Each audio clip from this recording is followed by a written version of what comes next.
En 1999, Mareva Galanté a été élue Miss France. Pas vraiment un rêve pour la jeune femme de 19 ans à l'époque originaire de Tahiti, qui n'a pas vraiment apprécié son année de règne. Je voyais bien la galère dans laquelle elle était en train de se mettre, a confirmé une proche de la reine de beauté au micro d'Europe 1. Ce n'est pas un si bon souvenir. C'est par cet euphémisme que Mareva Galanté a décrit son élection de Miss France 1999, dans l'émission On refait la télé, sur RTL, le 20 mai dernier. Et d'expliquer, si est arrivé comme ça dans ma vie, et la difficulté c'était de s'adapter à une culture qui n'était pas la mienne et d'arriver dans un milieu qui est quand même très spécial. Si est à dire que 2 heures avant, presque personne ne vous regarde, on s'en fout de vous, vous êtes quelqu'un de lambda, de normal. Et en 2 heures d'émission de télé, vous passez de l'anonymat le plus total à l'exposition la plus totale.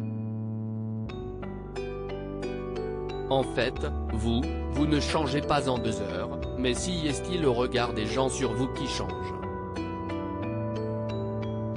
Après avoir été couronnée, la femme d'Arthur se souvient avoir passé la nuit à pleurer.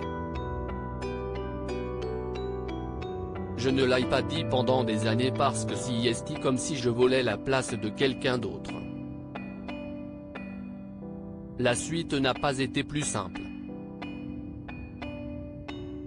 Mareva Galanté n'a pas vraiment apprécié son année de règne. On devient quelqu'un d'autre, a-t-elle assuré.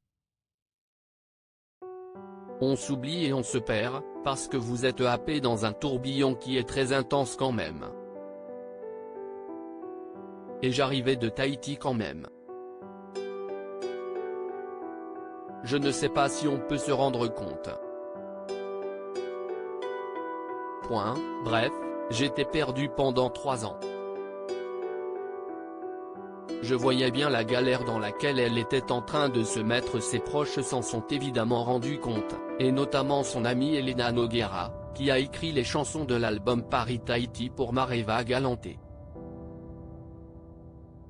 La chanteuse et comédienne a rencontré la maman de Mareva, juste après son élection. Moi, j'avais une émission sur M6 qui s'appelait Une journée avec, donc je l'avais interviewée. J'ai passé une journée avec elle et j'ai tout de suite été touché, a livré la sœur de Lio à Philippe Vandel dans Culture Média, sur Europe 1, ce mercredi 24 mai 2023.